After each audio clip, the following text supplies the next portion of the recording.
feedback do áudio. Preciso saber como está.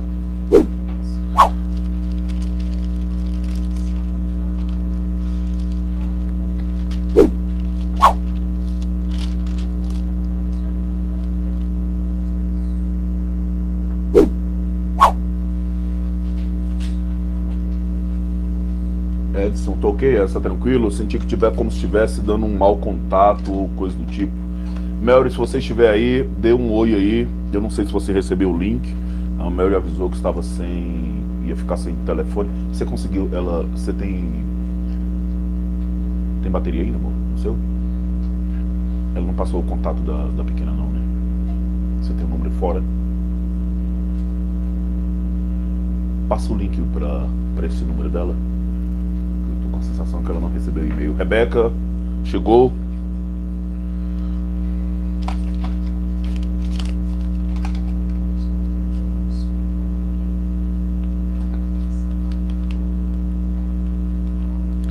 Amados, que Deus abençoe sua vida, sua família e seu ministério. Que nós vamos começar a estudar hoje é uma sequência sobre numerologia à luz da Bíblia. Preste bem atenção.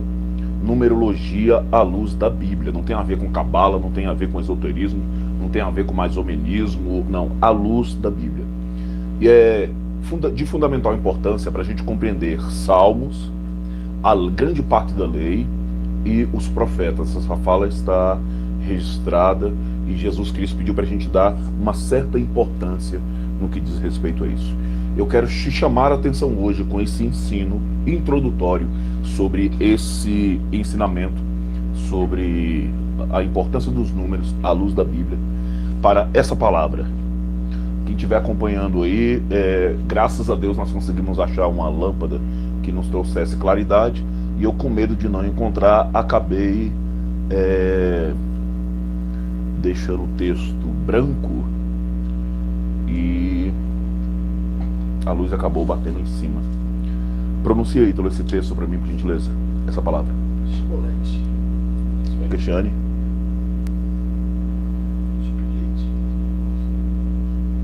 Minha esposa.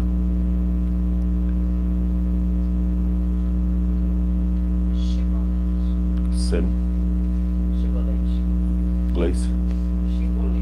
Perfeitamente. Para a gente compreender o que essa palavra significa, nós vamos precisar de um texto que está em Juízes, capítulo número 12.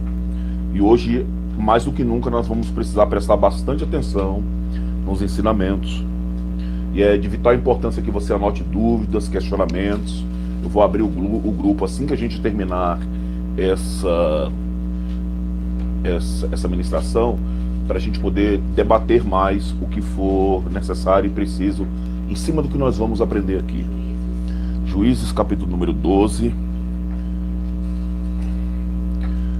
Ponto de vital importância. Você viu que nessa transição do esconderijo do Altíssimo para o que nós vamos estudar agora, eu pedi para que cada um pudesse fazer um pequeno resumo acerca disso.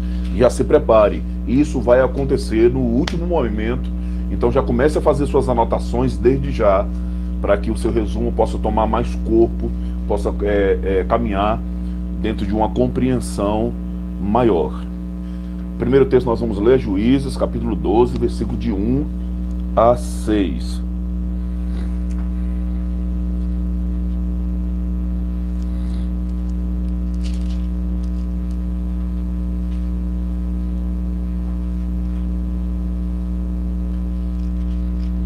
Se comprometa em fazer a leitura depois de uma parte maior desses textos, para você compreender um pouco mais o contexto, você se aperfeiçoar um pouquinho mais nesse conhecimento. Preste bem atenção.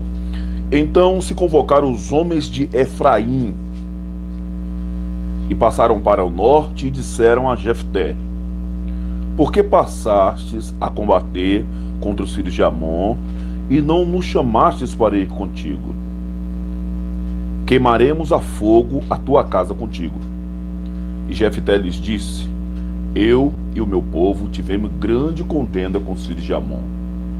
Chamei-vos e não me livrastes da sua mão. E vendo eu que não me livrarei me livráveis, arrisquei a minha vida e passei contra os filhos de Amon, e o Senhor nos entregou nas mãos, porque, pois, subistes vós hoje para combater contra mim? E ajuntou Jefté todos os homens de Gileade e combateu contra Efraim. E os homens de Gileade feriram a Efraim, porque esses disseram: fugitivos sois de Efraim, vós, gileaditas, que habitais entre Efraim e Manassés. Preste bem atenção. Fugitivos sois de Efraim, vós, gileaditas, que habitais entre Efraim e Manassés. Porque tomaram os gileaditas aos efraimitas os vales do Jordão, e sucedeu que, quando algum dos fugitivos de Efraim dizia: deixai-me passar, então os gileaditas perguntavam: és tu efraimita?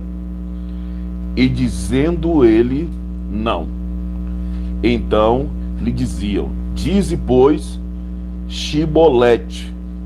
Porém, ele dizia, quem está acompanhando?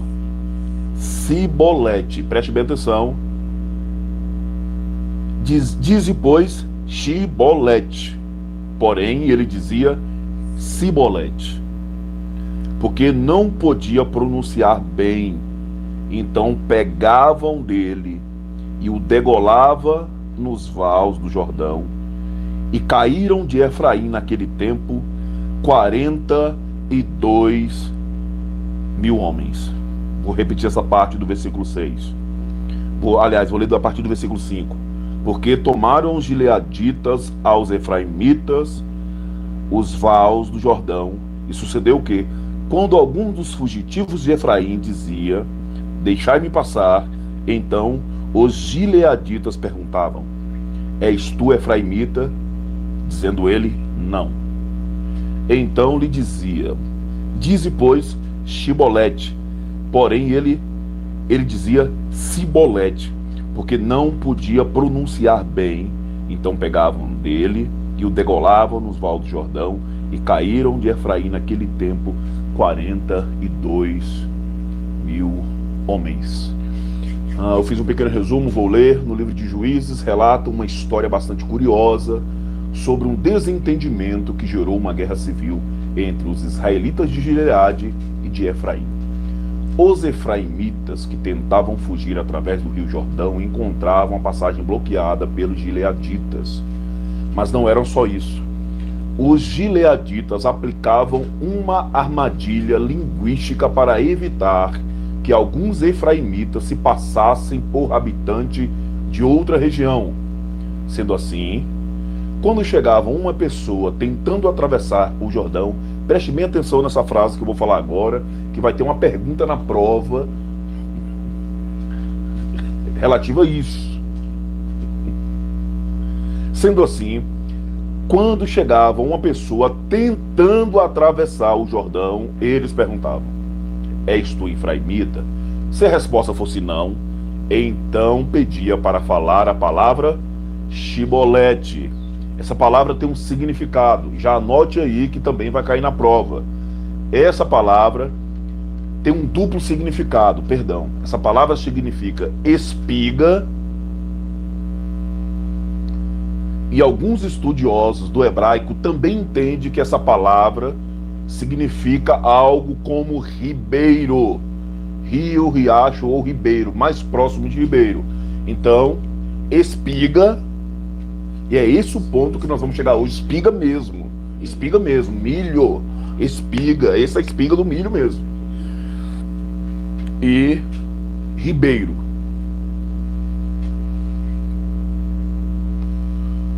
Acontece que o efraimita não conseguia pronunciar esse si, ou esse xi, por assim dizer, de jeito algum, e sempre dizia si, entregando-se pela pronúncia. Preste bem atenção, ele se entregava pela pronúncia. Esse trágico relato nos mostra os problemas relacionados com a comunicação verbal. A língua pode ser realmente perigosa e mortal. Com ela podemos ferir ao nosso próximo e a nós mesmos. A Bíblia confirma que, porque todos tropeçamos em alguma coisa, se alguém não tropeça em palavra, o tal é perfeito e poderoso também para refrear o corpo. Passagem que está no livro de Tiago, capítulo 3, versículo de número 2. Uma vida pode ser arruinada por uma simples palavra dita ou maldita. As palavras têm poder tanto para edificar quanto para derrubar. Mas nenhum homem pode dominar a língua. Com ela bendizemos a Deus e Pai, e com ela amaldiçoamos os homens, feito à semelhança de Deus. De uma mesma boca procede bênçãos e maldição, que é a continuação do texto de Tiago. A fim de evitarmos estrago por causa do mau uso da língua, temos de aprender a domá-la. Para isso, temos de levar a sério o que a Bíblia diz a respeito do assunto. Vamos ao primeiro texto? 1 de Pedro, capítulo 3, versículo número 10. Fala assim. 3, versículo 2. E depois você anota Tiago 3, versículos 8 e 10. E agora nós vamos ler 1 de Pedro 10, perdão, 1 de Pedro 3, versículo 10. Porque se achar... Braga, eu desconfiei disso mesmo, viu? Mary, seja bem-vinda. O som parece estar chiando. Tira o cabo do microfone aí, por favor. Pode ser também. Você liguei pra ver. 1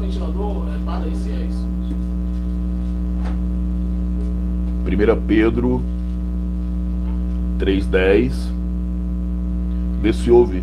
Melhora no som, Braga, por gentileza.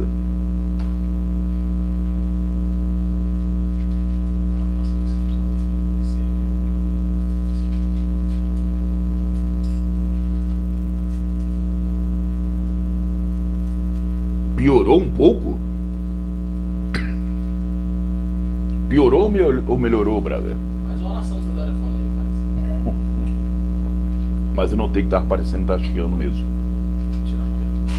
Deixa eu... Melhorou ou piorou, Rebeca? Piorou mesmo?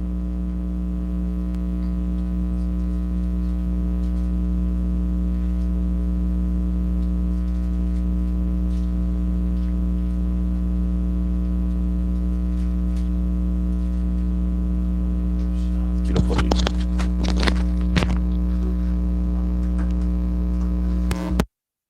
E agora? Não é inspiração, não. Parou, mas você consegue ouvir bem? Tá todo mundo ouvindo bem aí? Acho que é para inspiração, né? Parou, perfeito. 1 de Pedro 3,10. Quem vai lá? Pois quem quiser desfrutar a vida e ter dias felizes, refreie a sua língua do mal e os seus lábios não falem engano. Perfeitamente. Colossenses capítulo 4, versículo de número 6.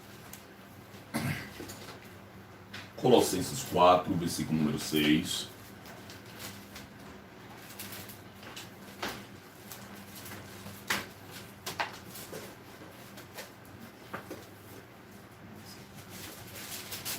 Quatro, seis. 4, 6. Amém. A vossa palavra seja sempre agradável, temperada com sal, para que saiba como deveis responder a cada um. Provérbios capítulo 12, versículo de número 18.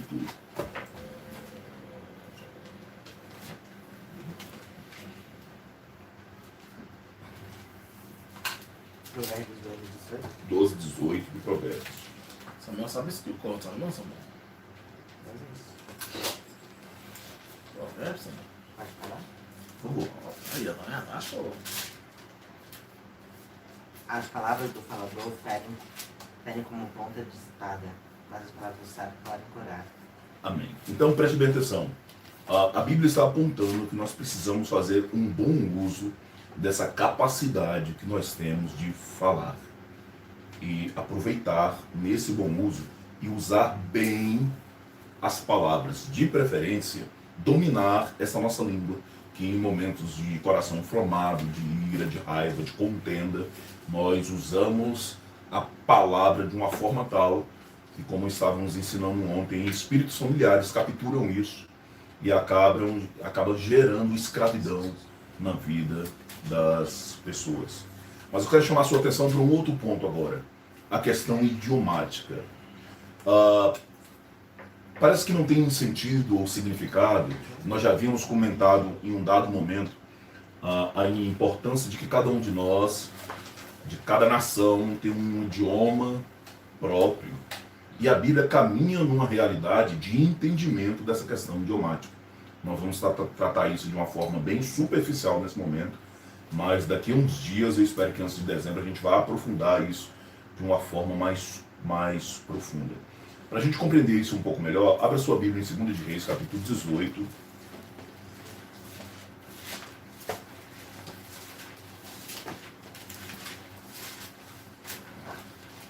Primeira de Reis? 2 de Reis 18. Versículos 27 e 28, para a gente poder ganhar tempo. Se você puder, depois faça a leitura do contexto, para você se aprofundar um pouco mais, viu? 27 e 28. Quem pode ler? Rabsaque, porém, lhe respondeu: mandou-me meu senhor, só ao teu senhor e a ti para falar essas palavras, e não antes aos homens que estão assentados em cima do muro, para que convosco comam as suas fezes e bebam a sua urina. Sim, esse 28.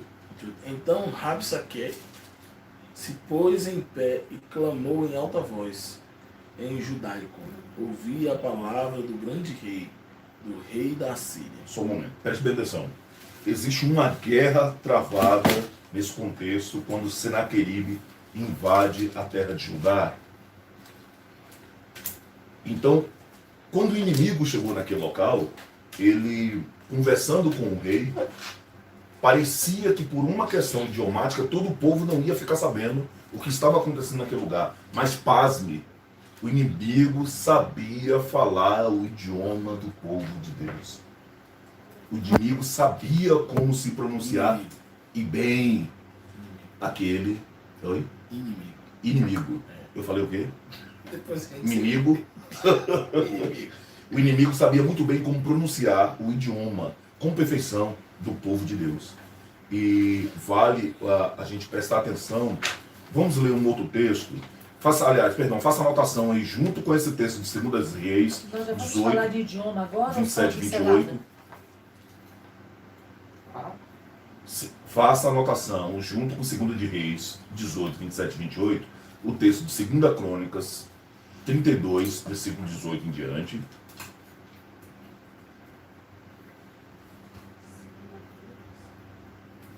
Que é apenas a repetição, 2 Crônica 32, do 18 em diante. 18 em diante, e Isaías 36, 11 e 13.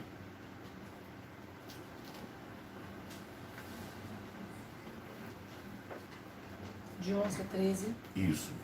Então vamos lá. A sequência de texto é 2 de Reis 18, 27 e 28, 2 de Crônicas 32, do 18 em diante, e Isaías 33, 11 ao 13. 11 ao 33.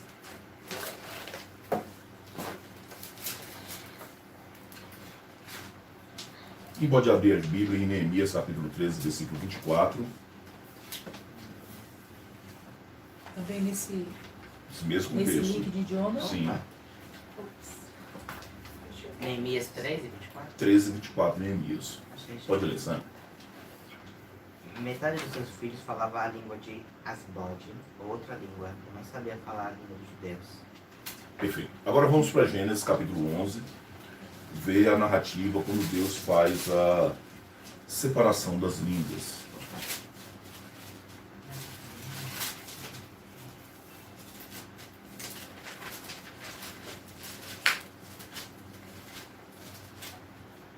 Gênesis. Capítulo 11. 7 e 9, né? Ui, É o 7 e o 8 e 9. perdão? Versículo. Gênesis 11. Isso. Nós vamos ler um monte. Vamos lá. Nós estamos em Gênesis capítulo número 11. Era toda a terra de uma mesma língua e de uma mesma fala. E aconteceu que, partindo eles do Oriente, acharam um vale na terra de Sinar e habitaram ali. Disseram uns aos outros: Eia, façamos, pois, tijolos e queimemo-los bem. E foi-lhes o tijolo por pedra e o betume por cal. E disseram: Eia, edifiquemos nós uma cidade e uma torre, cujo cume toque nos céus, e façamo-nos um nome, para que não sejamos espalhados sobre a terra, sobre a face de toda a terra. Perdão. Então desceu o Senhor para ver a cidade e a torre que os filhos dos homens edificavam. E o Senhor disse: Eis que o povo é um, e todos têm uma mesma língua. E isto é o que começaram a fazer. E agora não haverá restrição para tudo que eles intentarem a fazer. Eia, desçamos e confundamos ali a sua língua, para que não entendam um a língua do outro. Assim o Senhor espalhou dali sobre a face de toda a terra, e cessaram de edificar a cidade.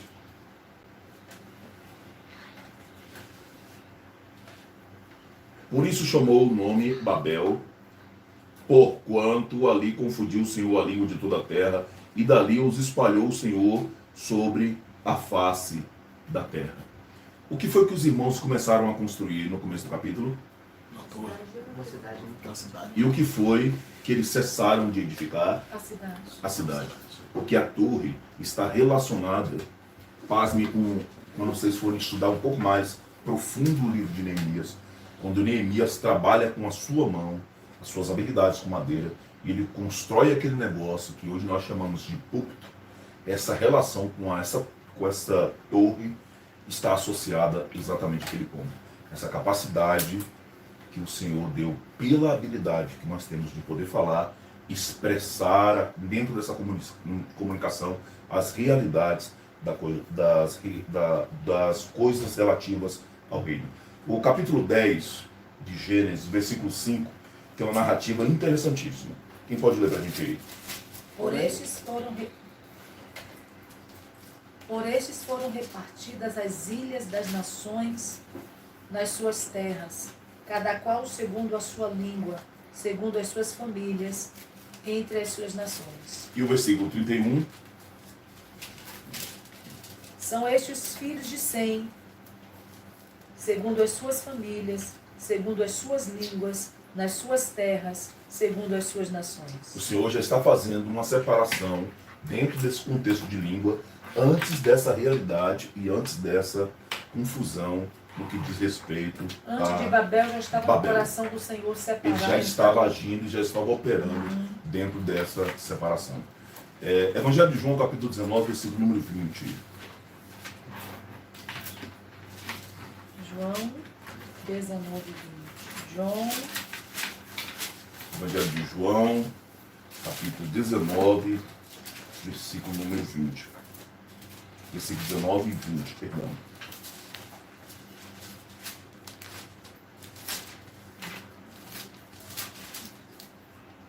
será que essa confusão da língua não se deu porque o filho de Noé viu a nudez dele? 19, 20.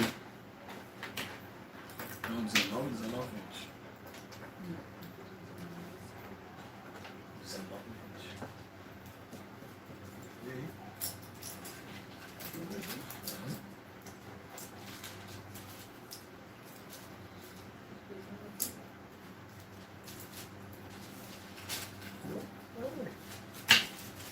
Pode ler, pode ler. Você achou, você pode ler. E Pilatos escreveu também um título e pôs-lo em cima da cruz, e nele estava escrito: Jesus Nazareno, o Rei dos Judeus. E muitos dos judeus leram este título porque o lugar onde Jesus estava crucificado era próximo da cidade e estava escrito em hebraico, em grego e em latim. Estava escrito em hebraico, em grego e em latim.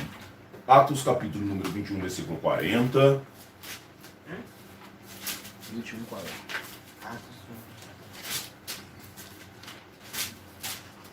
Atos capítulo 21, versículo 40, está escrito assim: e havendo-nos permitido, Paulo, pondo-se em pé nas escadas, fez sinal com a mão ao povo e, feito grande silêncio, falou-lhes em língua hebraica, dizendo, e o capítulo que nós conhecemos como 22 vem trazer toda a narrativa desse episódio.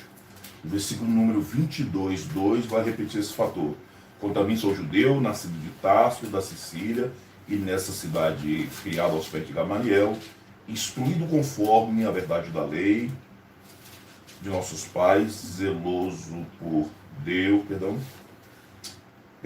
é o versículo 2, no 3. E, quando ouviram falar em língua hebraica, maior silêncio guardaram. E agora Atos capítulo 26, versículo de número 14. Depois do Atos 21, 40, você leu 22? 2. Agora 26, 14. Caindo nós todos por terra, ouvi uma voz que me falava, em língua hebraica: Saulo, Saulo, por que me persegues? Dura coisa é resistires aos aguilhões. É bacana essa narrativa de Paulo, que ele está remontando aquele contexto que nós lemos lá em Atos capítulo número 9, e ele vai falar que naquele momento, depois daquele contexto da luz, dele ter ficado numa cegueira fora do comum, e quando o Senhor Jesus foi falar com ele, usou a língua hebraica para poder falar com até Paulo ou Saulo. Filipenses capítulo 3, versículo número 20.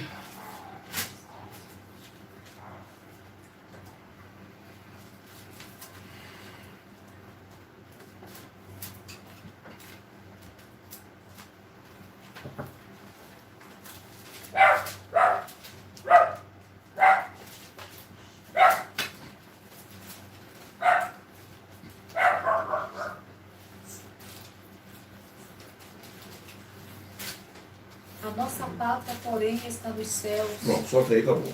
Repete de novo. A nossa pátria, porém, está nos céus. Primeiro contexto que eu quero chamar a sua atenção aqui é isso. Todos esses versículos que nós lemos sobre esse fator do idioma das Escrituras, o idioma sempre identifica o povo de uma nação. E Paulo está escreveu aos Filipenses, informando que a nossa cidade pátria, que a nossa terra natal, que nós não somos desse contexto. Aqui, carnalmente, brasileiro. Só que eu tenho uma pátria celestial. E eu preciso aprender a lidar com o idioma das coisas que são do alto. Eu preciso aprender a me comunicar com Deus na realidade a qual Deus é. E isso é em espírito. E nós não vamos conseguir sequer desenvolver orações de verdade. Nós não vamos conseguir trabalhar com realidades de ensino de verdade enquanto nós não alinharmos a nossa mente, nosso coração, nosso espírito a essa realidade que nós não somos cidadãos terrenos. A não ser que algum de nós sejamos e queiramos ser. A não ser que a essência espiritual de algum de nós esteja passando ou passeando por essa realidade. Porque se não for, nós precisamos aprender a falar o idioma do alto. Para isso, preste atenção no que está escrito em 1 de Coríntios, capítulo de número 14.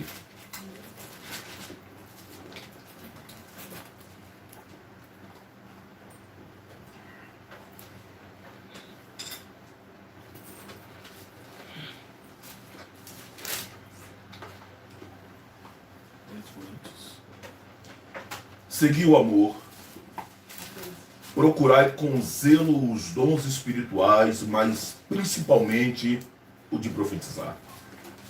Porque o que fala em língua desconhecida não fala a homens, senão a Deus. Porque ninguém o entende e em espírito fala mistérios. Mas o que profetiza fala a homens para edificação, exortação e consolação. Então ele está desenvolvendo o que é a capacidade de profetizar. É edificar, exortar e consolar. O que fala em língua desconhecida edifica-se a si mesmo, mas o que profetiza edifica a igreja. Eu quero que todos vós faleis em línguas, mas muito mais que profetizeis, porque o que profetiza é maior do que aquele que fala em línguas, a não ser que também interprete para que a igreja receba edificação. E agora, irmãos, se eu for ter convosco falando em línguas, que vos aproveitaria se não vos falasse por meio de revelação, ou de ciência, ou da profecia, ou da doutrina? Da mesma sorte, se as coisas inanimadas que fazem sons, seja flauta, cítara, não formem sons distintos, como se conhecerá o que se toca com a flauta ou com a cítara? Porque se a trombeta der sonido incerto, quem se preparará para a batalha? Preste bem atenção no que Paulo está dizendo com esse versículo. Que se essa comunicação que vem do alto, se ela for incerta, se ela for mal interpretada, se esse idioma a qual nós temos em Deus, se ele não for falado com perfeição, como é que nós vamos nos preparar para uma realidade de guerra? Assim também nós, se com a língua não pronunciardes palavras bem inteligíveis, como se entenderá o que se diz? Porque estareis como que falando no ar. Há, por exemplo, tanta espécie de vozes no mundo, e nenhuma delas é sem significação, mas se eu ignorar o sentido da voz, serei bárbaro para aquele a quem falo, e o que fala será bárbaro para mim. Assim também vós, como desejais dons espirituais, procurai abundar neles, para a edificação da igreja. Então a manifestação do dom não é apenas para você ter, você precisa abundar. Se você for chamado para ensinar, caminhe nisso. Se você for chamado para louvor, caminhe nisso. Mas entre e mergulhe nisso de uma forma tal. Tem um outro versículo que diz que onde abundou o pecado, tem que superabundar, tem que passar desse contexto. Por isso que fala em língua desconhecida, ore para que a possa interpretar. Então eu acho escandaloso até, e a gente tem visto situações muito corriqueiras no que diz respeito a isso. Primeiro, nós não sabemos se a pessoa verdadeiramente está ou não orando em línguas, e isso aí só o Espírito Santo pode trazer discernimento e interpretação para essa realidade. E segundo, a pessoa nem quer sair mais daquele ambiente, ele quer, e ele fala aquele... Ele fala igual Dara, imitando a voz, orando em língua, e ele não quer saber se porventura há uma ação do Espírito Santo por detrás daquilo. O fato é que a Bíblia está dizendo, e Paulo é enfático nisso, que não adianta eu orar em língua se a cristiana não entende. E para piorar essa situação, que o processo da oração em língua é para a edificação minha, é para mim. Raras são as vezes que a Bíblia aponta uma realidade onde em comum nós possamos usar essa ferramenta para uma batalha espiritual. E quando ela é usada, sempre é em prol e em favor de outrem, nunca por nós mesmos. Porque se eu orar em língua desconhecida, o meu espírito ora bem, mas o meu entendimento fica sem fruto. O que farei, pois? Orarei com espírito, mas também orarei com entendimento. Então preste bem atenção no que Paulo está dizendo. E você já deve ter ouvido frases semelhantes a essa. Ah, eu estava no espírito, não lembro o que foi que eu falei. Fiz aquela, mas foi no espírito. Não. Tem que ter um entendimento nisso. Porque você é um cidadão dos céus, recebendo uma comunicação dentro do idioma dos céus, e você é um intérprete para os seus irmãos dentro dessa realidade. Vamos lá. Que farei, pois? Orarei com espírito, mas também orarei com entendimento. Cantarei com espírito, mas também cantarei com entendimento. De outra maneira, se tu bendissesse com o espírito, como dirá o que ocupa o lugar de indouto, o amém, sobre a tua ação de graça, visto que não sabe o que dizes? Porque realmente tu dá bem graças, mas o outro não é edificado. Dou graças ao meu Deus, porque falo mais língua do que vós todos. Todavia, eu antes quero falar na igreja 5 palavras na minha própria inteligência, para que possa também instruir os outros, do que 10.000 palavras em língua desconhecida. Irmão, não sejais meninos no entendimento, mas sedes meninos na malícia e adultos no entendimento. Está escrito na lei: porque por gente de outras línguas e por outros lábios falarei a este povo, ainda assim não me ouvirão, diz o Senhor. De sorte que as línguas são um sinal, não para os fiéis, mas para os infiéis, e a profecia não é sinal para os infiéis, mas para os fiéis. Preste bem atenção, a língua é sinal para os infiéis, e a profecia, sinal para os fiéis. Se, pois, toda a igreja se congregar num lugar, e todos falarem em línguas, e entrarem indoutos ou infiéis, não dirão porventura que estáis loucos? Mas se todos profetizarem, e algum indouto ou infiel entrar, de todo é convencido, de todo é julgado. Portanto, o segredo do seu coração ficará manifesto, e assim, lançando-se sobre o seu rosto, adorará a Deus, publicando que Deus está verdadeiramente entre vós. Que farei, pois, irmãos? Quando vos ajuntais, cada um de vós tenha salmo, tem doutrina, tem revelação, tem língua, tem interpretação. Faça tudo para edificação. Se alguém falar em língua desconhecida, faça isso por 2, ou quando muito 3, e por sua vez se haja intérprete.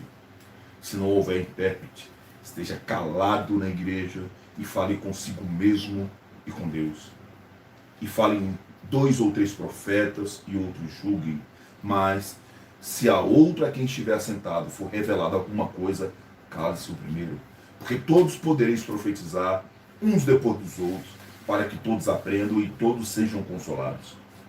E os espíritos dos profetas estão sujeitos aos profetas, porque Deus não é Deus de confusão, senão de paz, como em todas as igrejas dos santos. Amém? Só até aqui.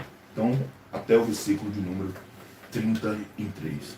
Nós precisamos desenvolver esse contexto dessa realidade idiomática.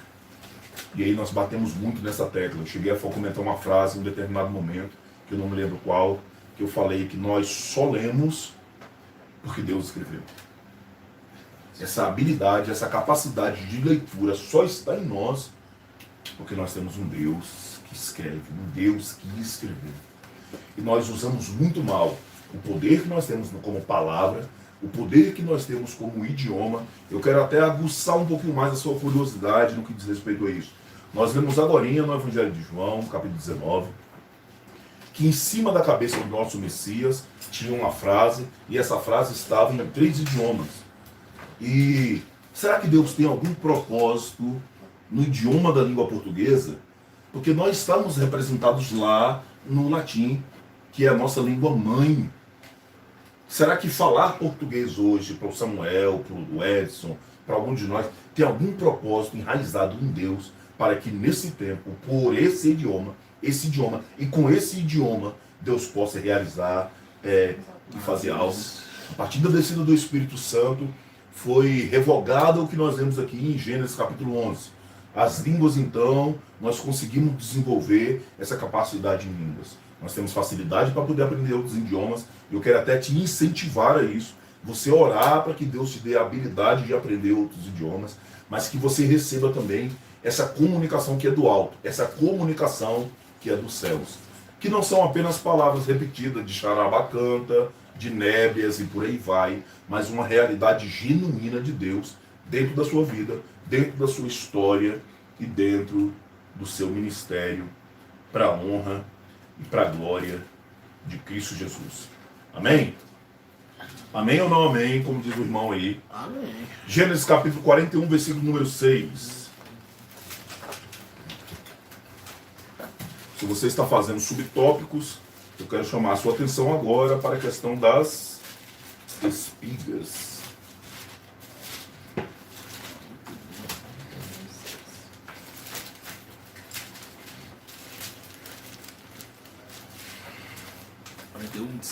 É o versículo 6, mas eu quero ler do versículo 1 em diante, até a gente chegar nessa passagem específica. Aconteceu que, ao fim de 2 anos inteiros, Faraó sonhou, e eis que estava em pé junto ao rio. E eis que subiam do rio 7 vacas, formosas à vistas e gordas de carne, e pastavam no prado.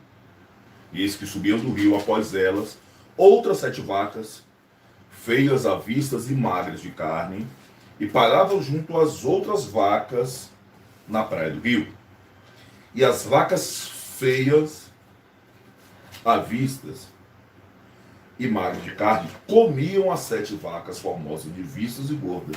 Então acordou o Faraó. Depois dormiu e sonhou outra vez. E eis que brotavam de um mesmo pé 7 espigas cheias e boas. E eis que 7 espigas miúdas e queimadas do vento oriental brotavam após elas. E as espigas miúdas devoravam as 7 espigas grandes e cheias. Então acordou o Faraó, e eis que era apenas um sonho. Vamos agora para Levítico.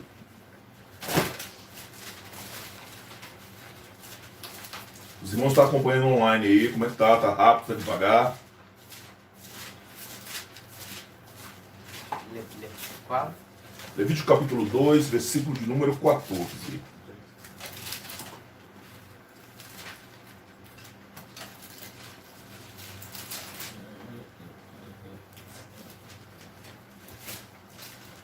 Achei. Pode falar. Quando a primeira parte da colheita de cereais foram oferecidas a Deus, o Senhor levará de espigas verdes, esmagadas e torradas no fogo. Amém. Ainda no livro de Levítico, capítulo de número 19, versículo 9. Levítico 19, 9.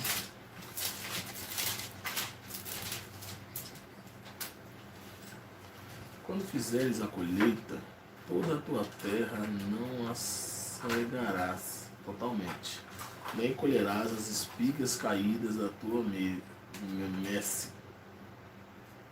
Versículo 10. Semelhantemente, não rabiscarás a tua vinha, nem colherás os bagos caídos da tua vinha.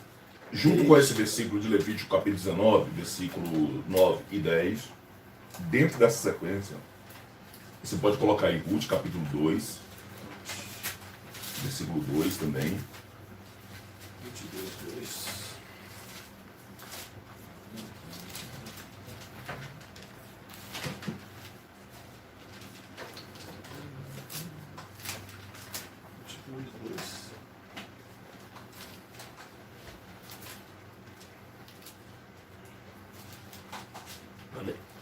Por favor.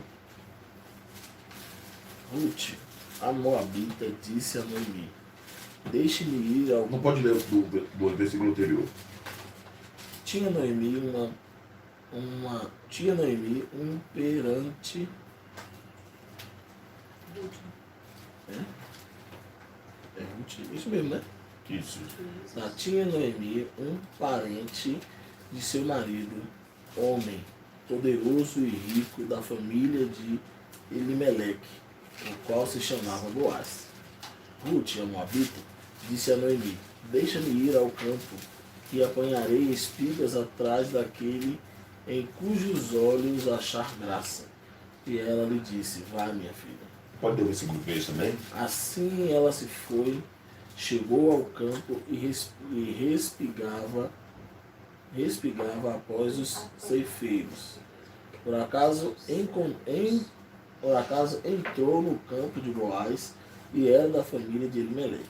Perfeito. Então preste bem atenção. Levítico capítulo 19 tem uma ordem estabelecida. Olha, quando você for colher a sua cega, principalmente no que diz respeito ao milho, aquilo que cair no chão você não toca, deixa lá. Não colha tudo, não entre nesse nível de avareza, deixe um pouco lá. A Moabita, a Cristiane lembra que nós estávamos falando sobre a Moabita? Deus disse que não ia aceitar nenhum tipo de Moabita no meio do povo de Israel. Você lembra do versículo? Do capítulo do versículo? Deuteronômio 23, versículo 3. Vamos ler lá? 4. Deuteronômio 23, 3.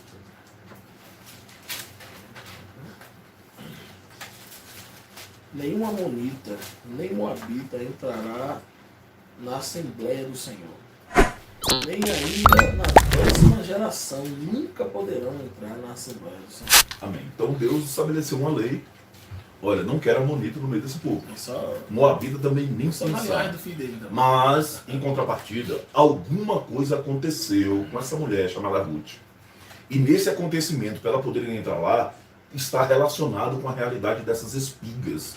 A obediência de uma colheita onde nós devemos deixar as espigas para trás para que aquelas pessoas possam vir catar e esse contexto da graça alcançar ela ali. Nessa sequência, nós ainda estamos nessa mesma sequência de Levítico 19, também está Jó, capítulo 24, versículo de número 10. Jó. Se tu não falar, você vai falar. Vira.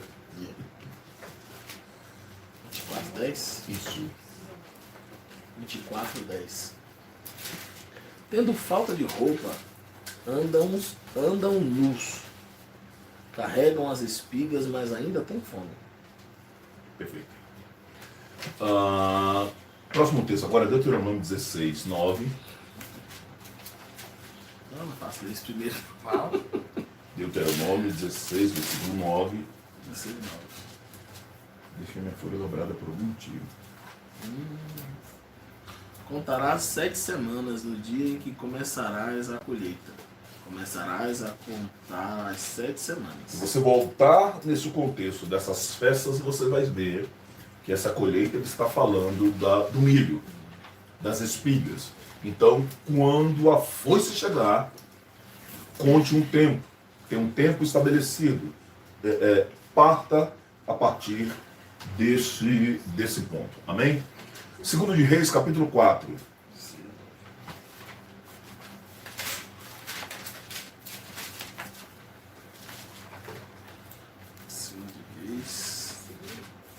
Segunda Reis, capítulo 4. Versículo. Eita, dá vontade de ler o capítulo todo. Nós vamos ler do versículo 42 em diante.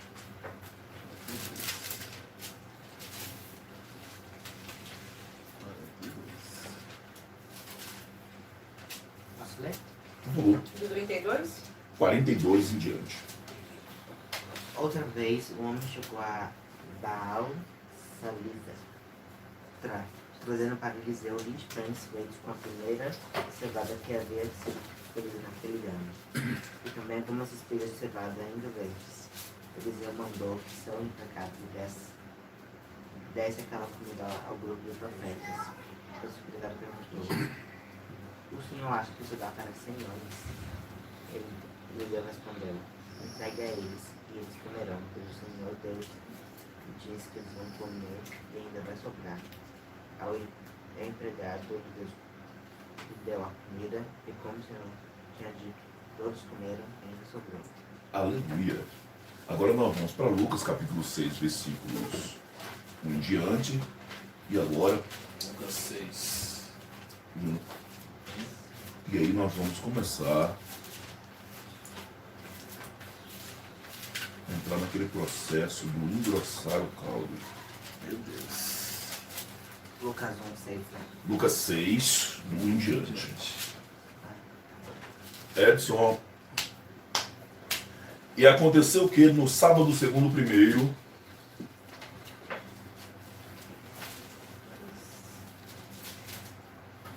Tá assim, Igor? Não. No sábado, Jesus. Só sábado seu? Um sábado.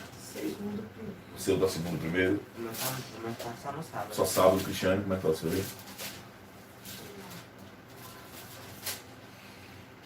Aconteceu aqui no sábado. Um sábado.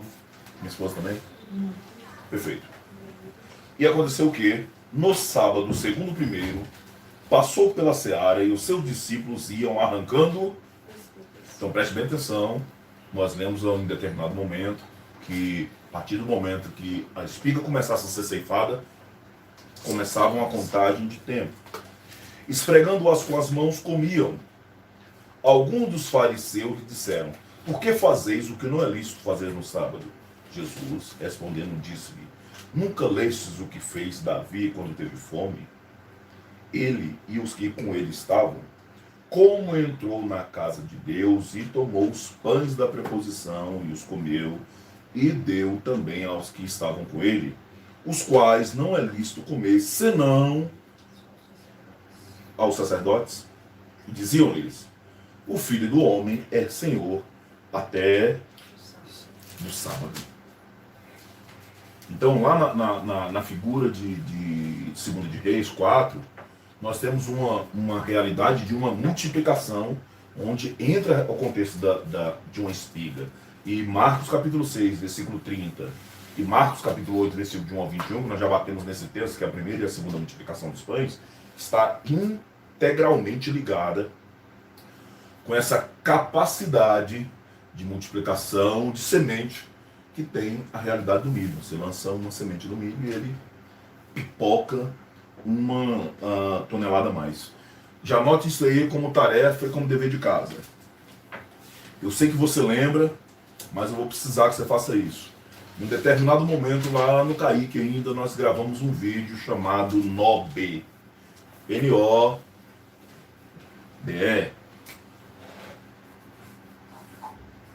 Oxi. Esse aí tá bonito. Esse ele tá gospel? Tá bonito esse aí. NOBE. Esse vídeo está no nosso canal. Você vai agora assistir esse vídeo, caminhar em cima das passagens que foram relacionadas naquele dia, naquele momento, para poder trazer mais entendimento ao que nós estávamos falando naquele episódio ali. Vai ter dever de casa, hein? É isso aí. Anotarei? Tá no cadinho. Então, o contexto das espigas, que eu queria chamar a sua atenção, é isso. Eu também tenho uma outra passagem em Marcos. Deixa eu não anotei ela aqui, mas eu acho que é Marcos, capítulo número 4.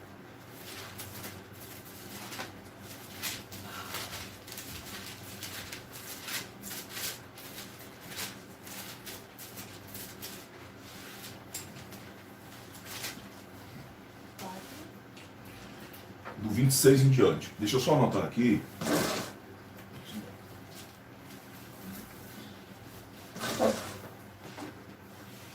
Entendi o versículo. 26, 26. Marcos 4, 26, versículo 26 ao 29.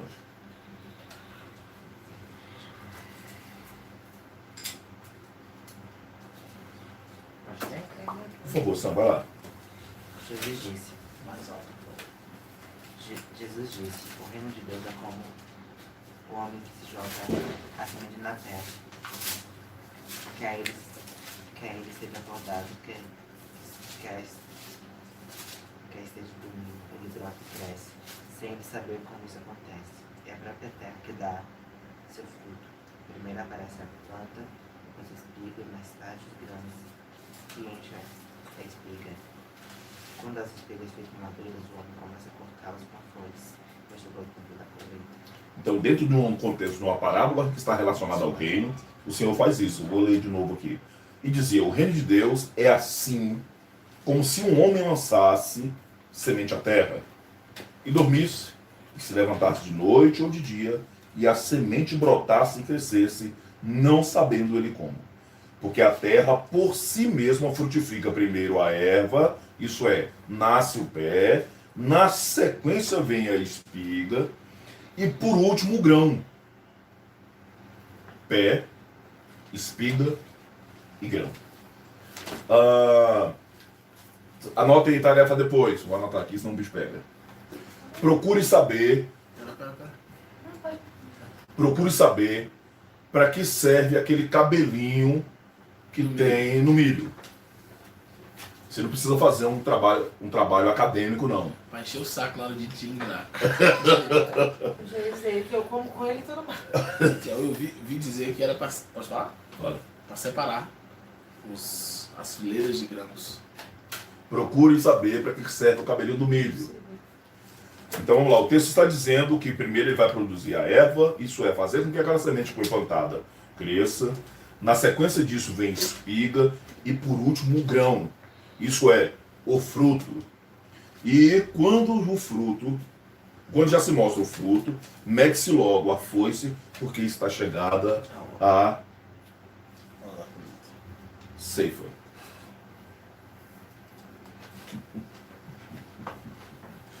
Esse Edson é uma comédia, hein, Edson? Vamos lá? Agora nós vamos falar um pouco... Isso, era pra colocar nas bonecas, exatamente. Tá de parabéns. Vamos falar um pouco sobre Gileade. Anota esse texto aqui que você vai precisar. Gileade tinha como capital Manaim.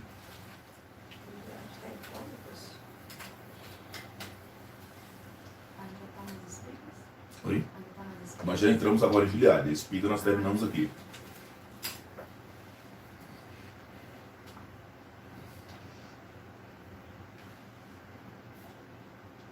Gileade tinha o quê? Tem como capital Manaim. Manaim? Manaim. Se você quiser escrever mais bíblicos, esse Ma tem 2 A.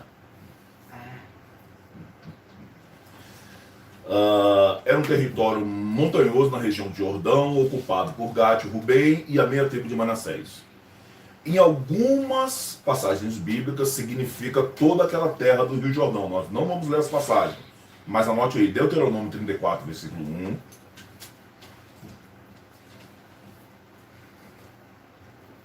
Juízes 22, 9. Perdão, Josué 22, 9. E Juízes 21. Deuteronômio 34, 1. Josué 22, 9. E Juízes 21.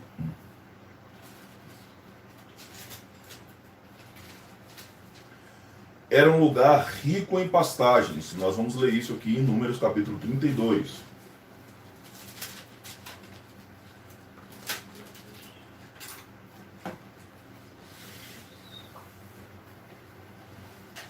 Versículo 1. Quem pode ler pra gente?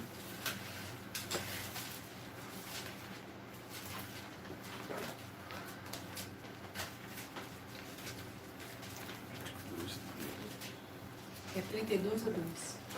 32, versículo 1, Números. Os filhos de Ruben e os filhos de Gade tinham gado em muitíssima quantidade. Viram que a terra de Jazer e a terra de Gileade eram um lugar próprio para o gado. Ok. A terra de Gileade produzia especiarias, bálsamo e mirra. Não é isso? O homem do perdão. Gênesis 37, vamos lá? Não é não? Você foi reconhecido um dia desse como o homem do perdão. E aí, um dia desse? Gênesis 37. Qual? 37. Deixa eu ver se é só esse versículo meu. Você sabia não? Vai ser Não sabia não. Bálsamo. Vamos lá. Especiarias, bálsamo e mirra. Nós somos para onde agora? Nós vamos para Gênesis capítulo 37, a partir do versículo de número 26.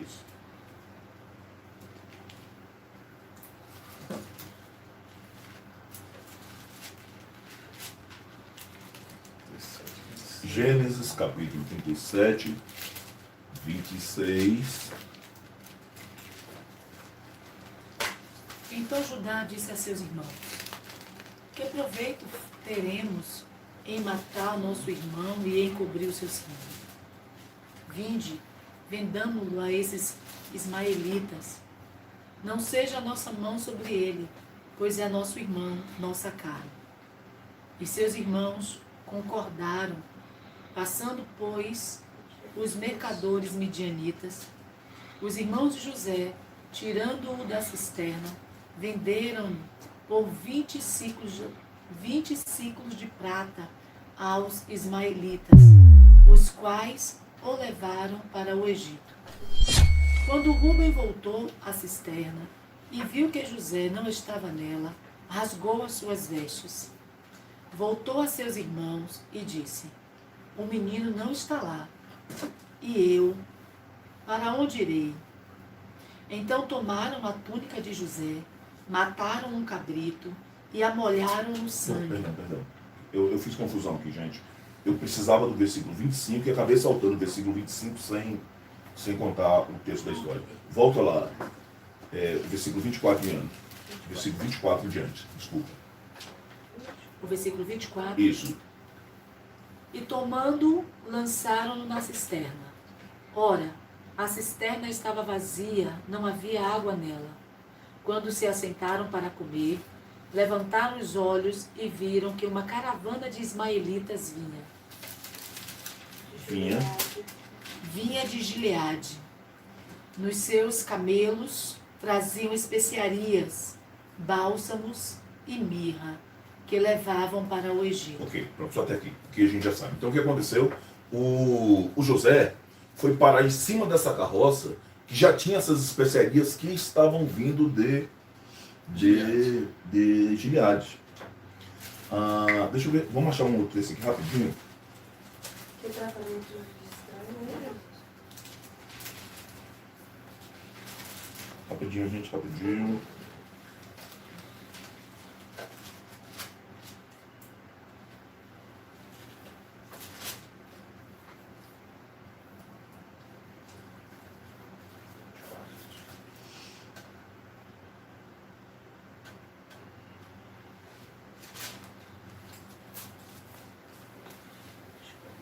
Achei.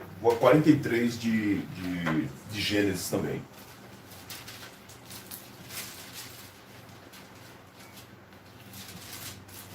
Qual versículo? Vamos a partir do versículo 8. 43. Versículo 8. Então disse Judá a Israel, seu pai: envia o jovem comigo, e levanta-nos, ermos, e iremos para que vivamos e não morramos, nem nós, nem tu, nem nossos filhos. Eu serei fiador por ele, da minha mão o requererás. Se eu não o trouxer e não puser perante a tua face, serei réu de crime para contigo para sempre. E se nós tivéssemos detido, certamente já estaríamos segunda vez de volta. Então disse Israel seu pai: pois que assim farei isso. Tomai do mais precioso dessa terra em vossos vasos e levai ao homem um presente: um pouco de bálsamo, um pouco de mel, especiaria, mirra, terebinto e amêndoas. Quantos presentes foi que Israel falou que era para levar? Um presente. E um presente dele é bálsamo, mel, especiaria, mirra, terebinto e amêndoas. Jeremias capítulo 8, versículo número 22, esse de 43 do 8 em diante foi só para curiosidade, mas eu vou anotar aqui também.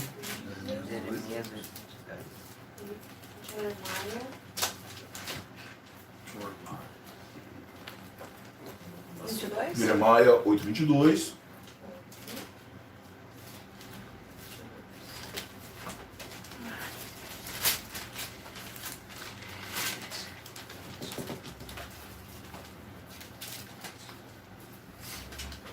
Não chegou para ler. Um pouco mais. 21. Opa. 22. Então, né? Não há bálsamo em Gileade? não há lá médico?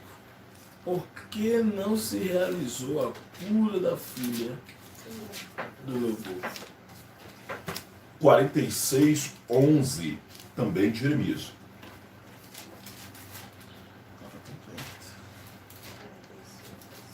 46:11. Achei, pode ler? Pode. Bem alto. Bem alto. Povo do Egito, vá de Gileade, vá procurar remédios. Os seus remédios não adiantam, pois o seu mal não tem cura. Ok, agora nós vamos lá em Mateus capítulo 26. Pensa, gostei. Tá bem, Sam? Mateus capítulo 26. Vai deixar no vácuo. 26. Não, 14, 26? Mateus capítulo 26. Ah, 26 mesmo, não estava certo.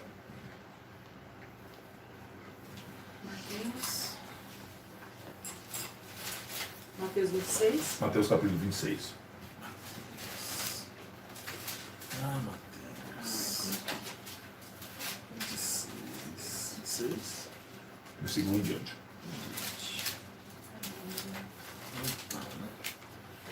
E aconteceu que, quando Jesus concluiu todos estes discursos, disse aos seus discípulos: Bem sabeis que daqui a 2 dias é Páscoa, e o Filho do Homem será entregue para ser crucificado.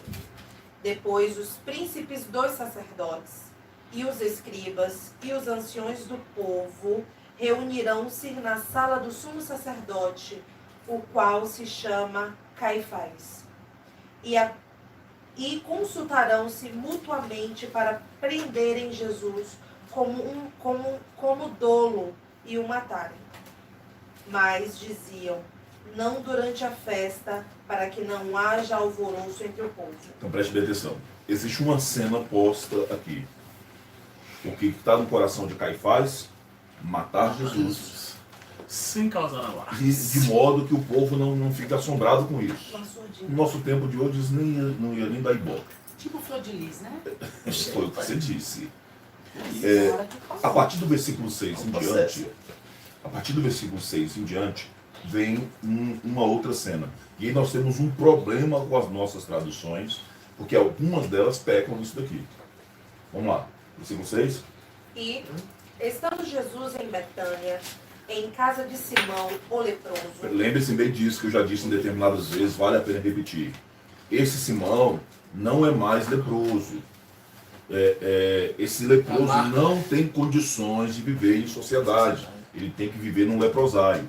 O que mais comum tem acontecido aqui o leproso curado, é que esse leproso já foi curado, mas como a gente gosta de marcar as pessoas com quem ele era e não com quem ele é, a gente continua chamando ele de leproso. Segue a igreja. aproximou-se dele uma mulher com um vaso de alabastro, com um unguento de grande valor, e derramou-lhe sobre a cabeça quando ele estava sentado à mesa. Ok. Cristiane, como é que está a sua versão? Aproximou-se dele uma mulher trazendo um vaso de alabastro cheio de precioso bálsamo. Cheio de quê? Sobre a cabeça. Cheio de quê? Precioso bálsamo. Repete alto que é para os irmãos que estão acompanhando ouvir. Cheio de quê? Cheio de precioso bálsamo. E pela sua versão? Eu fechei aqui. Samuel, lê o versículo 7, por favor. Então um homem chegou perto de Jesus com um frasco feito de alabastro, cheio de um perfume muito caro, e derramou o perfume na cabeça dele. Ok, minha esposa, Precioso perfume. pessoas perfumidas.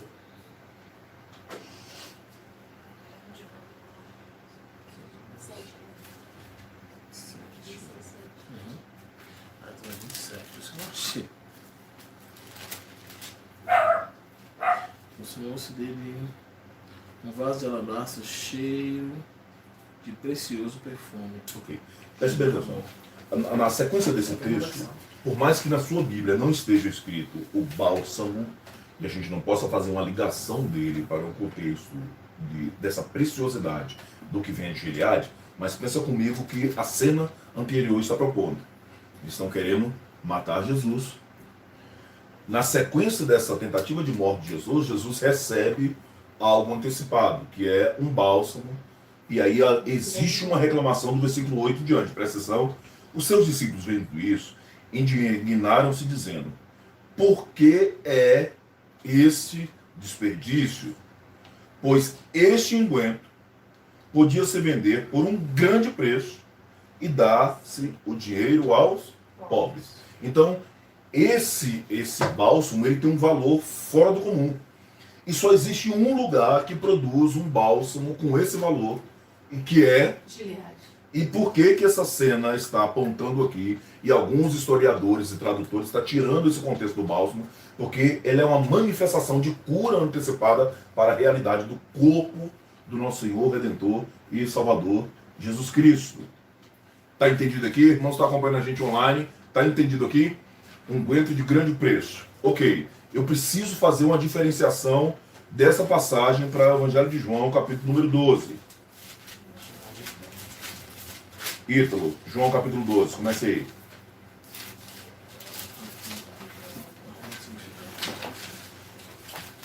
João. Não fui em João. João 12. 12? Isso. 12. Vai ser. João.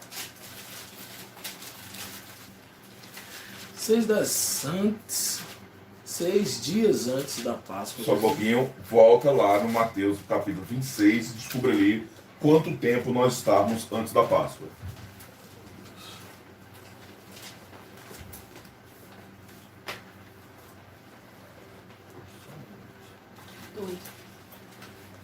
Deus. 2 dias. 2 dias. E aqui são quantos dias? 6. 6 dias. São duas cenas extremamente diferentes. Na primeira cena, Jesus estava onde? Na casa de Simão. E agora ele está onde? Ao povoado de Betânia. Na casa de quem? Vivia Lázaro. Segue o texto. Lázaro. Lázaro. Então, não é uma unção só. São duas realidades extremamente diferentes. Então, o primeiro ponto que a gente precisa diferenciar de uma unção para outra é a contagem de dias. Uma tem 2 dias e a outra tem 6 dias. A segundo fator, a localização geográfica. A primeira está uma realidade que está acontecendo na casa de Simão, a quem conhece como leproso, e na segunda, na casa de Lázaro, que tem por irmãs Marta e Maria. Segue o texto. 6 dias antes da Páscoa, Jesus chegou em Betânia, onde vivia Lázaro, a quem ele ressuscitara dentre os mortos. Ofereceram ali um jantar. Marta servia e Lázaro estava entre os que reclinavam à mesa com ele. Então Maria tomou uma libra de um nardo puro, um perfume muito caro, ungiu os pés de Jesus e os enxugou com seus cabelos. Então preste bem atenção. Na primeira cena, quem foi que ungiu Jesus? Uma mulher. Uma mulher. Aqui, a mulher tem nome, é Maria. Segundo ponto, na primeira cena, aquela mulher do corpo de Jesus que foi? Os pés. Os pés na cabeça. Primeira cena. Primeira cena. Primeira cena na cabeça. Na primeira cena. Primeira cena não é de E agora? os pés. Nos pés. Então são duas situações extremamente diferentes uma da outra. Deu para entender? Então essa realidade de Gileade, e preste bem atenção, eu vou falar isso daqui de uma forma esporádica para aguçar a sua curiosidade e buscar aprender. Gileade tinha um filho chamado Maquir. Você conhece o Maquir na Bíblia? A casa. A casa de quem? De Maria. A casa de Maquir. Que foi quem para lá? Chibolete, não foi não? Messi. Esse bofete. Preste bem atenção. Parecido. Então, ok, tá entendendo, tá casando uma coisa com a outra ali, né? Vamos voltar para o outro texto de novo. Gileade também foi um lugar de esconderijo. Vamos ver o primeiro esconderijo em Gênesis capítulo 31.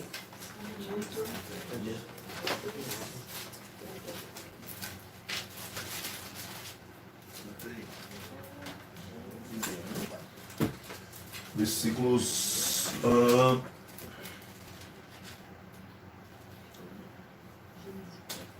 Deixa eu ver.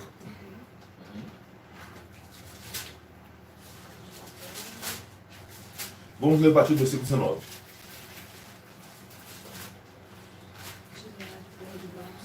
Tendo Labão ido tosquiar as suas ovelhas, Raquel furtou os ídolos do lar que pertencia a seu pai.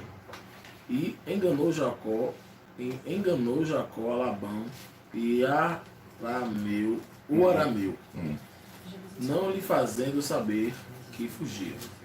Assim fugiu com tudo o que tinha, e passando o rio, foi em direção à montanha de Gileade. Marque na sua Bíblia esse contexto aí. Levou-os e, passando o rio, Ela furtou o se quê? dirigiu para a montanha de Os Gileade. ídolos do pai. Os ídolos.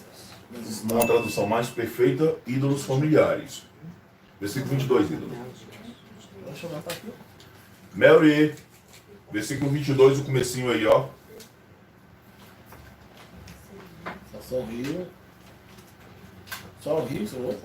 E passou o rio. Marca essa parte. E passou o rio. No terceiro dia foi anunciado a Labão que Jacó tinha fugido.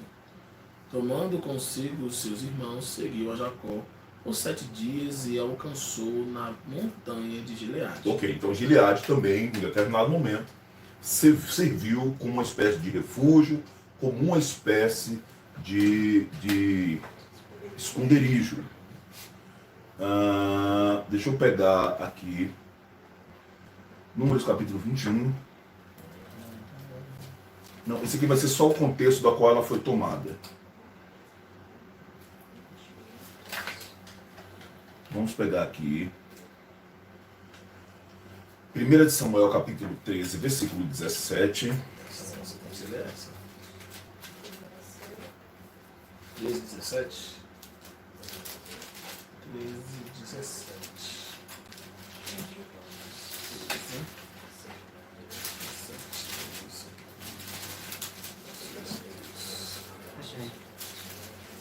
Você merece ler. 1 Samuel 13, 17.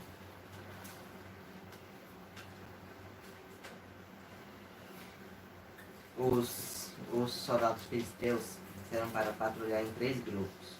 Um grupo foi na direção de Ofra, na terra de Sual. O outro seguiu rumo a Bet-Horon. E o terceiro na direção do monte onde se avista o vale de Zeboim e o deserto, Que é a região de Gileade. Os filhos de Saul também se escaparam para lá em determinado momento, que está em 2 Samuel, capítulo 2, versículo 8 e 9. 2, 8, 9. 2 Samuel.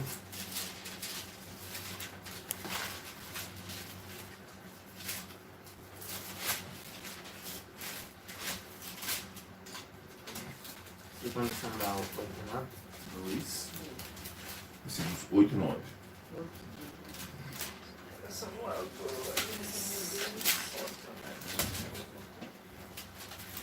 Parte. Uhum. O comandante do exército de Saul, Abner, filho de Né, havia fugido com Isbosete, filho de Saul, para Naim, do outro lado do Rio Jordão. Lá Abner fez Isbosete, rei das terras de Gileade, Assé, Jezreel, Efraim e Benjamim. Na verdade, ele fez rei de todo o povo de Israel. Israel, ok. E agora é também 2 Samuel, capítulo 17, que é a fuga de Davi. Quando Davi vai fugir de Absalão, ele também passa por essas terras. Capítulo 17, versículo 24 em diante. Versículo 23 em diante.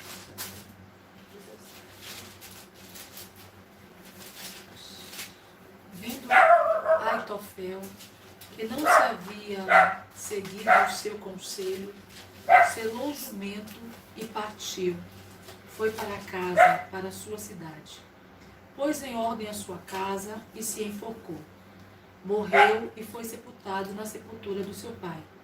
Veio Davi a Manaim e Absalão passou o Jordão, ele e todos os homens de Israel com ele. Aleluia. Absalão colocou armas. Amassa. Absalão colocou Amassa em lugar de Joabe sobre o exército. Masa. Era Amasa filho de um homem cujo nome era Itra, o ismaelita, que possuíra Abigail, filha de Naás, irmã de Zerua, mãe de Joabe. Israel e Absalão acamparam-se na terra de Gileade. Ok.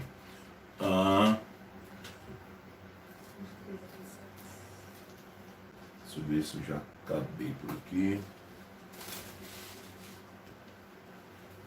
Ok.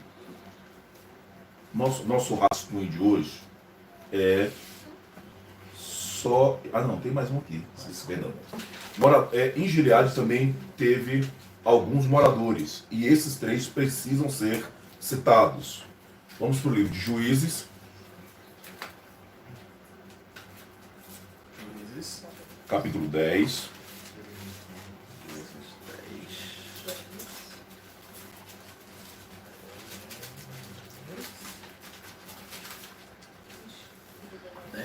Vou te dar mais material de pesquisa, viu? Juízes, capítulo número 10, versículo número 3. 10. Depois dele, levantou-se Jair, gileadita, e liderou Israel 22 anos. Então Jair era da cidade de Gileade. Quanto? 10, versículo 10, 3. Nós temos um outro homem também dessa região de Gileade, que se chamava Jefté, que está no capítulo 11 de Juízes.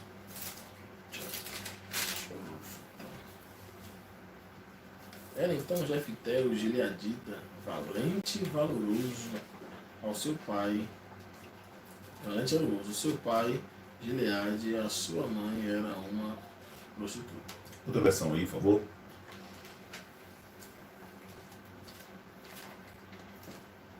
Outra versão.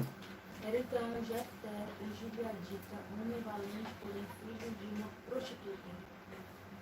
Gileade gerara a Jefté. Então vamos lá. Aqui nós temos uma fusão de um homem que se chamava Gileade e uma terra, uma nação, uma nacionalidade que tinha também pelo mesmo nome. Edson, esse é o texto que eu queria que você entendesse aí, tá? Uma vez nós estávamos conversando e nos chamou a atenção o fato de que parece que Deus gosta de uma realidade que tem a ver com a prostituição. Nós temos mais um caso de um homem que foi levantado de uma mulher que era prostituta. Tem material com a pesquisa aí, Edson. E o caso extraordinário é de 1 Reis, capítulo 17. Vai falar sobre... 1 Reis 17 vai falar sobre... Isso. 1 Reis 17 vai falar sobre... Sobre... Isso. Vamos deixar confuso. Elias. Eu só quero dar certeza. Elisa é viúva, meus cofres, fujão. Vamos lá? Ora, Elias o tisbita, dos moradores de Gileade, disse a Acabe: tão certo como vive o Senhor, Deus de Israel, perante cuja face estou, nem orvalho nem chuva haverá nestes anos, senão segundo a minha palavra. Parece que é uma questão sem pé e sem cabeça. O texto citar que Elias, Tisbita, que não tem pai, que não tem um pai citado, que não tem uma mãe, o texto faz questão de identificar de onde ele vem. Ele vem da região de Gileade, e lá se produz um trem que cura. E você vai analisar a trajetória do Elias, aonde ele passa, ele vem curando a nação, culto, tudo. Está tudo trabalhando em cima dessa realidade e em cima desse contexto. Por que eu quero chamar a sua atenção para isso, para essa realidade inicial, para o que nós vamos estudar acerca de significados à luz, significados dos números à luz da Bíblia. Nós lemos lá em Juízes, no capítulo 12, uma confusão linguística acerca dessa palavra. E parecia ser apenas uma palavra, como se fosse, nos nossos tempos, uma pegadinha. Mas não é. Essa espiga que eles pediam para que fosse falada, que fosse dita, que era um sinal, que era uma senha, que era um código, seja lá como queira entender, ela tem uma trajetória, ela tem uma história. E essa situação é tão séria que quando os discípulos, em um sábado, que um sábado denominado sábado segundo, que é uma questão que nós vamos estudar um pouco mais aprofundada depois, Jesus Cristo não reteu, não parou os discípulos naquele momento. Muito pelo contrário, ele fez questão de chamar uma outra realidade, que foi aquilo que nós estávamos falando um determinado tempo antes da ministração da ceia, sobre a terra de Nod. Outro fato de vital importância. Quando você for ler o texto, você vai descobrir que nós tínhamos duas nações, dois povos ali, os de Gileades e o de Efraim. Um daqueles povos não quis passar o Jordão. Nós vamos ficar aqui. Nós não queremos atravessar, nós não queremos passar o Jordão. E eles não atravessaram o Jordão, então ficaram antes do Jordão. Eles não romperam aquela realidade das águas. E isso gera um problema seríssimo. Eu quero aqui fazer uma menção sobre o batismo, por exemplo. Se você não passa o Jordão, você não consegue pronunciar o que se fala do outro lado do Jordão. Se você não vive de novo, a grosso modo, para a gente entender, se você não vive de novo, fazendo menção às águas do batismo, você não consegue pronunciar aquilo que é dito por uma pessoa que está vivendo essa realidade. Então, por isso que às vezes é muito difícil lidar com pessoas que verdadeiramente estão caminhando segundo a vontade, segundo o querer, segundo a direção e as orientações de Deus. Essa pessoa tem uma forma de comunicar diferente, uma fala extremamente diferente, e pela fala o Senhor vai separar quem atravessou e quem não atravessou o Jordão das nossas existências. Preste bem atenção nesse ponto, que ele também é de vital importância. Esse chibolete tem como significado espiga. E eu também disse que esse chibolete tem como significado algo próximo a ribeiro. Lá no Gileade, na terra de Gileade, tinha um homem chamado Elias, e o texto está dizendo que ele veio de lá. E nós estamos fazendo agora uma menção sobre trabalhar a questão dos números segundo a luz da Bíblia, para poder chegar na sombra do Onipotente. Deus falou para aquele homem para ele ir para um lugar, Ribeiro, e lá o chibolete dele era ali na beira do Queiride. Então preste bem atenção, ele está fazendo de novo uma separação entre tudo que está acontecendo com Israel e o que está acontecendo com aquele homem, o que está acontecendo com aquele profeta de Deus. Cabe a nós aprender a dominar com perfeição, ou de forma entendível, compreensível e razoável, e que nós temos como idioma, isso é a língua portuguesa, aprender a ler bem, expressar bem, comunicar bem com a realidade dessa palavra, porque esse contexto precisa traduzir aquilo que Deus está dizendo. Então o idioma precisa traduzir aquilo que Deus diz. Segundo e terceiro ponto, nós precisamos atravessar as jornadas dos Jordões da nossa existência, porque do outro lado existe algo que vai tocar a nossa forma de falar, que vai tocar a nossa forma de entendimento, e isso vai gerar uma comunicação para com aquilo que é de Deus, para com aquilo que é exclusivamente dual. Ponto de vital importância nessa realidade: a manifestação da cura. Nós falamos lá do José, foi jogado em cima de uma carroça, o bálsamo não está lá, não teve acesso, daqui a pouco o pai pega, manda o bálsamo, não teve acesso a essas realidades. Preste bem atenção que nós lemos, que gerou o que eu denominei como uma guerra civil. Não houve perdão, não houve cura, não houve manifestação de cura. Por mais que eles são de Gileade, por mais que eles falem bem, por mais que eles consigam pronunciar o chibolete, eles geraram morte. Eles não conseguiram mais trabalhar dentro de uma realidade de cura para aquele contexto dos efraimitas. Então eu vou insistir nessa realidade. Nós temos essa arma poderosa em nossas mãos. E ela é uma arma de bem, é uma arma de paz, é uma arma de multiplicação, mas ela mal usada, isso gera muito mais morte do que qualquer guerra, do que qualquer canhão. E nós ouvimos isso o tempo todo. Palavras malditas por pastores têm lotado consultórios, e o nosso ministério está tomado por realidades de tentativa de ressignificação de vidas, de histórias, porque pessoas na história de algumas pessoas usaram muito mal as palavras e, para piorar, proferiram sentenças sobre a vida de outras pessoas. E aí esse contexto de correção, o que está dizendo aí? Com esse contexto de correção, muitos tem caído em nós hoje, que o Senhor nos dê graça para podermos ser bálsamo de Gileade nisso. Tem a ver com o fato do comer o vinho verde ou com a ceifa? Não entendi. As palavras de hoje malditas têm gerado mortes, onde tem gerado mortes em vários lugares. Tem a ver com o entendimento, mas isso por comer o milho verde ou por causa da ceifa lá? Das 7 semanas? Tanto, eu acho que um ou outro. Por exemplo, a Bíblia diz que na hora que Ele você deu para for... 100 guerreiro o milho verde, lá no início. Ah, você está falando lá Lá no início, isso. antes do processo da multiplicação. Porque foi o Senhor que mandou. Não, mas aquela é outra história. Aqui lá vão sinalizar a Mas multiplicação lá na frente com os depois. discípulos tem a ver com frutos e a ceifa, onde você falou pé, Sim. grãos Sim, e frutos. Não, pé, espiga pé e frutos, sim, exatamente. E aí entra o cabelo. O cabelo serve como pólen para frutificar as próximas espigas. Isso não é resultado de quem vai fazer um dever para um outro momento. Ah, tá, desculpa.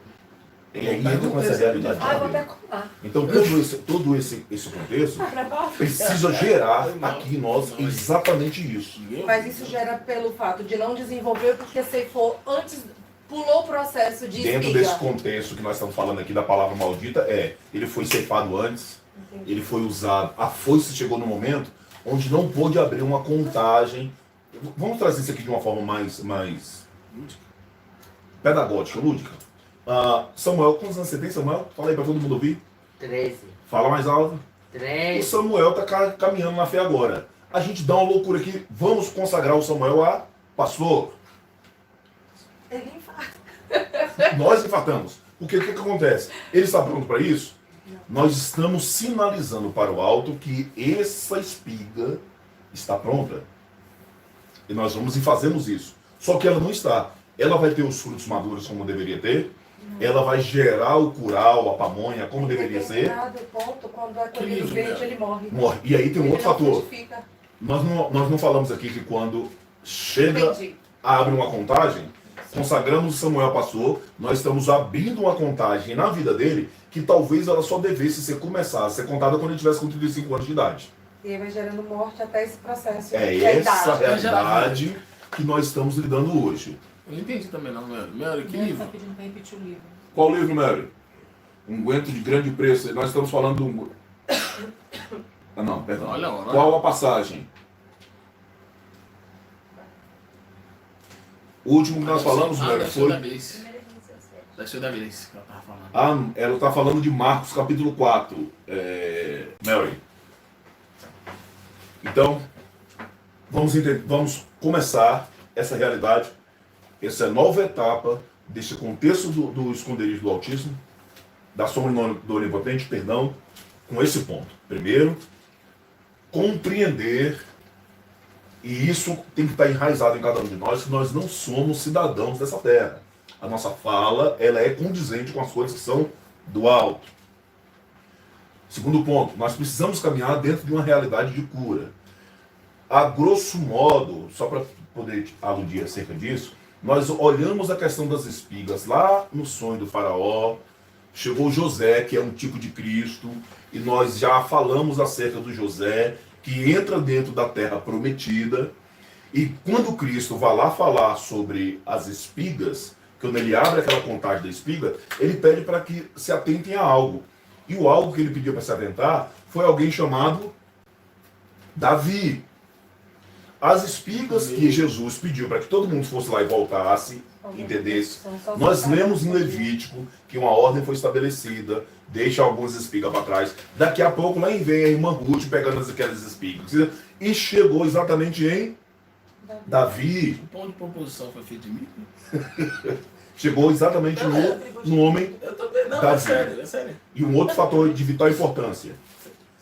Todos nós vamos passar por essas etapas que o Senhor chamou na parábola da semente. E ele usou o fator da espiga. Alguns entendem até como espiga de cevada, mas é milho.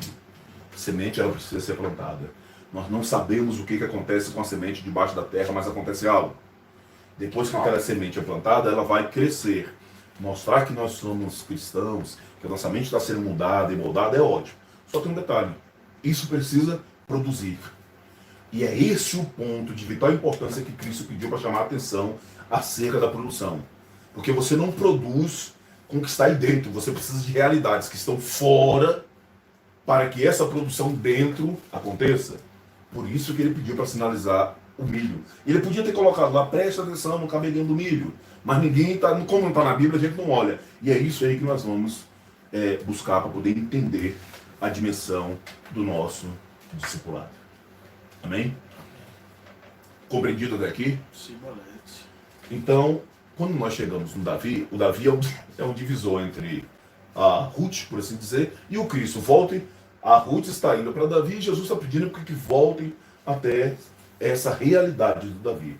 Então, Gileade, dentro desse contexto que nós temos como Shibolete, também trabalha nisso. Porque quando Deus pediu para que Elias saísse do meio do povo, dessa bagunça que você está vivendo, e vá para esse Shibolete, isso é o ribeiro que tem um nome, que deu o nome tem um significado, o Elias está ali dentro dessa realidade da sombra. E o milho dentro da espiga, ele também está dentro da sombra. Verdade. Só que dentro da sombra você precisa crescer, produzir, tomar forma, tomar corpo. Porque o Elias, quando saiu da sombra, vem cá, seus profetas maus, falsos, e por aí Mas se ele vai. tivesse comido direito, né? Amém? Ficou entendido aqui? Essa parte de hoje ficou Precisamos das realidades de fora para gerar o fruto gerar fruto. que está aqui dentro. Porque o milho já é resultado de uma semente. A semente vai produzir o pé. O pé vai gerar a espiga. Então, o texto está dizendo que vai gerar a espiga. Só que o texto também está dizendo que quando o fruto estiver pronto, ele vai cortar. Sim. Como é que a espiga vai dar o fruto? É nesse contexto que nós vamos entrar dentro dessa realidade que está de fora. Edson Dalvânia, Rebeca e Mary. Como é que tá por aí? Sinaliza pra gente. Tem mais alguém? Antes da manhã.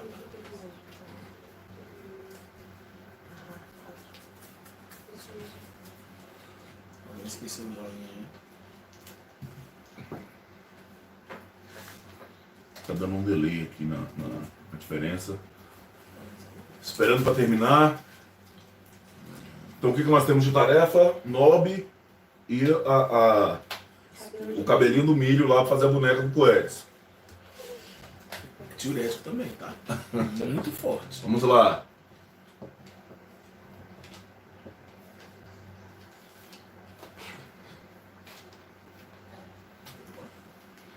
Dalvânia está processando. Já é bom.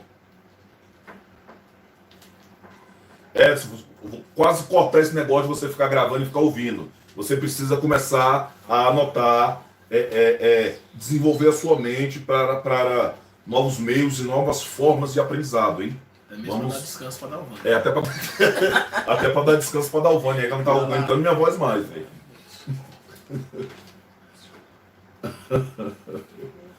Vamos lá. Rebeca. Eu vou deixar, geralmente eu tiro, mas eu vou deixar essa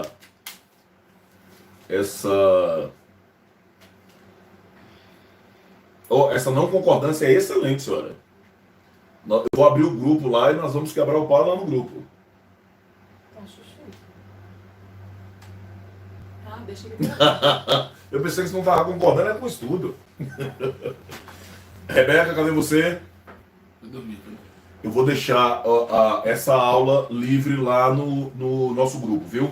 Preste bem atenção numa coisa que eu vou falar aqui agora. Dentro dessa série que nós vamos trabalhar aqui agora, eu vou selecionar 2 pessoas para poder cuidar dessa série para a próxima turma que começou sexta-feira passada, a série Esconderijo do Altíssimo. Então se dedique, se esforce. Vai ter 2 pessoas aqui respondendo, acompanhando, ajudando as pessoas que está vindo, que deve pegar essa série lá para janeiro ou fevereiro, se Deus assim Eu achei permitir. que tinha começado hoje também, que estava liberado. Qual? Esconderijo do Altíssimo. Não, foi liberada sexta-feira passada. Hoje está na 2. Não. Amém? Braga, cadê você, Braga? Pai, toda honra, toda glória, todo louvor, domínio, poder e majestade é dado a Ti. Nós Te louvamos, Te agradecemos e bendizemos Teu santo nome em Cristo Jesus. Senhor, toda a capacidade que temos vem de Ti. E por isso nós Te pedimos que conforme a Tua vontade, o Teu querer, a Tua graça, o Teu favor, a Tua glória, venha nos capacitar na Tua palavra. Nos leve, Senhor, a níveis mais profundos de entendimento para a glória do Teu santo nome, Senhor Jesus.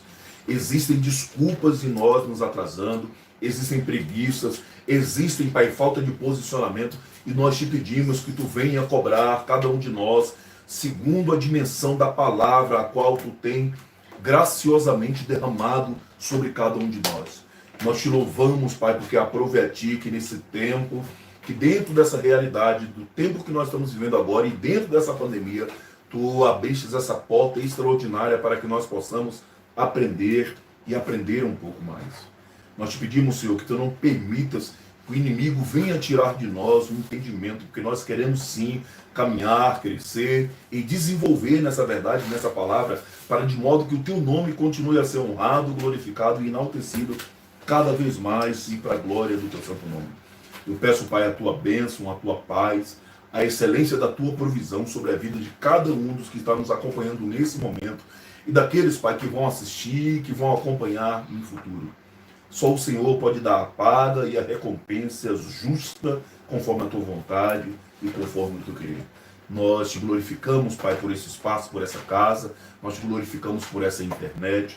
Nós Te glorificamos, Pai, por tudo que nós temos usado aqui hoje para poder realizar e fazer essa transmissão. Louvado, glorificado e enaltecido seja o Teu santo nome. Nós Te damos graças, Senhor. Nós Te damos graças em Cristo Jesus.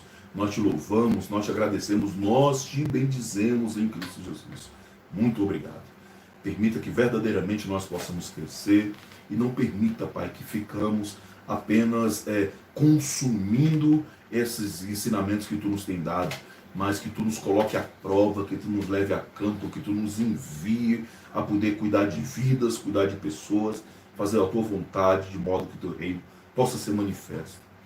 É em nome de Jesus que nós oramos e agradecemos. Amém, amém, amém e amém. Rebeca Braga, cadê você mais uma vez? Amados, que Deus abençoe em nome de Jesus. Que o Senhor te honre, te guarde, te proteja cada vez mais. Que na próxima sexta-feira a gente possa, em Cristo, trazer a continuação do que nós começamos a ensinar hoje para a honra e glória de Cristo Jesus. Que o Senhor te abençoe. Daqui a pouco eu vou abrir o grupo. Qualquer questão que você tiver relacionada a esse grupo, isso não significa que eu vá ter resposta. Eu quero ver que eu vá te dar resposta, perdão. Eu quero ver o crescimento de cada um. Então dialoguem, questionem, façam perguntas uns aos outros. O Ítalo está aí para responder e por aí vai. Amém? Que Deus abençoe, te guarde, te honre cada vez mais, em nome de Jesus.